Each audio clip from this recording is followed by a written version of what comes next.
नमस्कार, गोरखपुर फर्स्ट देख रहे हैं आप और इस वक्त हम गोरखपुर में ही मौजूद हैं। गोरखपुर संसदीय क्षेत्र योगी आदित्यनाथ की वजह से जो है काफ़ी चर्चा में रहता है। ये भी कहा जाता है कि यहाँ पे जो है निषाद बहुल संख्या में हैं।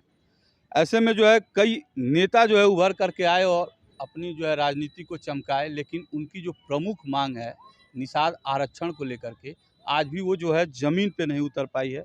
आज हमारे साथ सुरेंद्र मोहन निषाद जी हैं और आप जो है काफ़ी लंबे समय से जो है इस मांग को लेकर के जो है मैदान में हैं। क्या कुछ सफलता आपको अभी तक मिल रही है? देखिए, अभी सफलता तो नहीं हासिल हुई है, लेकिन लोगों के चेहरे सामने आ गए हैं। कौन हमारा साथ दे रहा है और कौन नहीं दे रहा है। तो अभी पहली सफलता यही है कि हम बहरूपियों को पहचान लिए हैं। चुनाव का वक्त चल रहा है, ऐसे में अगर जो है आप बहुरूपियों को अगर जनता के सामने लाएंगे तो जनता भी जो है सावधान हो जाएगी। ज़ाहिर-सी बात है, चुनाव और नज़दीक आने दीजिए, हर उस सीट पर के जाएँगे और बताएँगे कि हर ज़िले के कौन-कौन से बहरूपिये हैं। कुछ लोग अपने टिकट के लिए परेशान थे, टिकट नहीं मिला तो वो शांत हो गए। कुछ लोग कुंभ पे कुंभ लगा रहे थे नहाने के लिए, जब उनको ना मनोनीत किया गया, ना कहीं भेजा गया, वो शांत हो गए हैं। तो ये वो लोग हैं, जो खाली अपने निजी स्वार्थ के लिए चुनाव आने पर इस मुद्दे को उठाते हैं।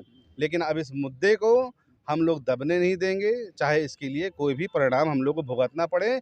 और आज इतना तकलीफ़ हम लोग को उठाना पड़ रहा है कि अपनी मांग को कोई सभा करने के लिए हम लोग को जगह नहीं मिल रही है। चोरी-छुपे सभी जगह पार्कों में करना पड़ रहा है।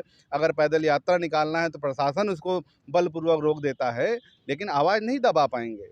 ये चीज़ समाज देख रहा है और समाज में बैठे जो समाज के मंत्री हैं, देख रहे हैं लोग कि वो भी क्या कर रहे हैं, कितनी ईमानदारी से परिवार का ध्यान रख रहे हैं। निषाद समाज के लोगों को जगाने के लिए आपकी क्या रणनीति है इस चुनाव में? निषाद समाज को जगाने के लिए सिर्फ़ मेरी यही रणनीति है कि हम सब साथी मिल कर के आज हमने 14 ज़िले में ज्ञापन दिया है आरक्षण को लेकर के। और वो 14 ज़िले के लोग देख रहे हैं कि हमारे ये बेटे कितनी ईमानदारी से हमारी लड़ाई को लड़ रहे हैं। और वही हमारे 14 ज़िले के लोग जा कर के बताएँगे कि हमारी इन मांगों को लेकर के जो विपक्ष में पार्टियां हैं, अगर हमारे आवाज़ को बुलंद कर रही हैं तो उनका साथ दीजिए।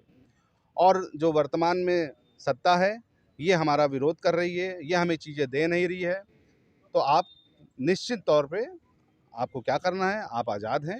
एक समय था जब निषाद समाज के आरक्षण के लिए आप ही की तरफ से जो है डॉक्टर संजय निषाद भी जो है काफ़ी मेहनत कर रहे थे। जनता में, समाज में जो है दुविधा है कि आप भी उसी तरह से जो है कहीं जो है अपनी राजनीति न जो है। बिल्कुल ये समाज का ये दर्द है, जो आपने बात कही है समाज का दर्द है। लेकिन अब क्या करें? अगर आपको एक डॉक्टर को आपने इलाज के लिए गए हैं और आपने सारी चीज़ उसको बताई है अपनी बीमारी को, उससे इलाज नहीं सही हुआ तो दूसरे डॉक्टर के पास जाएँगे। तब तक आप डॉक्टर बदलेंगे जब तक आप बीमारी सही नहीं हो जाती है। और इनका बिल्कुल वही पेशा है, जैसे एक पिक्चर आई थी छोटे मियाँ बड़े मियाँ। उसमें अमिताभ बच्चन और गोविंदा जाते हैं, पूरी ट्रेन लूट लेते हैं। सब बाबा का भेष बनाते हैं और लोबान में बेहोशी की दवा छिड़क देते हैं।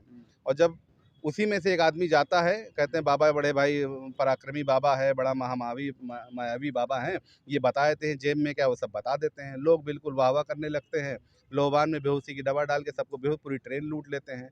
तो वही काम डॉक्टर साहब ने किया हम लोगों के साथ। वही काम। बड़ा अच्छा चोला पहन के आए थे। कहते थे कि पैंट शर्ट पहन छोड़ के जिस दिन मैं कुर्ता पजामा पहन लूँ, समझ लेना मैं दलाली करने लगा हूँ। तो आज क्या पहन रहे हैं भैया, ये आप लोग देख रहे हैं। हम क्या कहें? अच्छा, ये अनरिकॉर्डेड बयान है। अरे बिल्कुल, ये आप लोग हमसे पुराने लोग हैं। ये सुरेंद्र मोहन निषाद जी हैं, ये कह रहे हैं कि एक डॉक्टर साहब थे जो वकील बन कर के आए थे निषाद समाज की वकालत करने के लिए। और दूसरा बयान इन्होंने ये दिया है कि जब एक डॉक्टर जब इलाज नहीं कर पाता है सही से तो लोग दूसरे डॉक्टर, क्या आपको दूसरा डॉक्टर समझा जाए? हम इस समाज के बेटे हैं। हम इस दर्द से गुज़रे हैं। हाँ। हम इस परेशानी को झेल रहे हैं। यानी जनता, आपने जो कहा दूसरे डॉक्टर के पास जाए तो समाज समझे कि आप दूसरे ये डॉक्टर ये हमारे समाज को देखना है। अगर उसको लगेगा वो समझेगा। हम्म। ये हम मैं जितनी ईमानदारी से अगर काम करूँगा, अगर मैं भी करप्ट निकल जाऊँगा, मैं भी इनकी तरह निकल जाऊँगा, तो लोग मुझे भी गालियाँ देंगे। और ज़ाहिर-सी बात है, मैं विश्वास दिलाता हूँ इस समाज को कि मेरी वजह से मेरे समाज को कभी सर झुका के नहीं चलना पड़ेगा। मैं आखिरी कतरे तक लड़ूँगा इस चीज़ के लिए। पूरे मामले पे अपनी प्रतिक्रिया खासकर निषाद समाज के लोग जरूर देंगे। मिलते हैं अगले खबर के साथ, तब तक के लिए नमस्कार।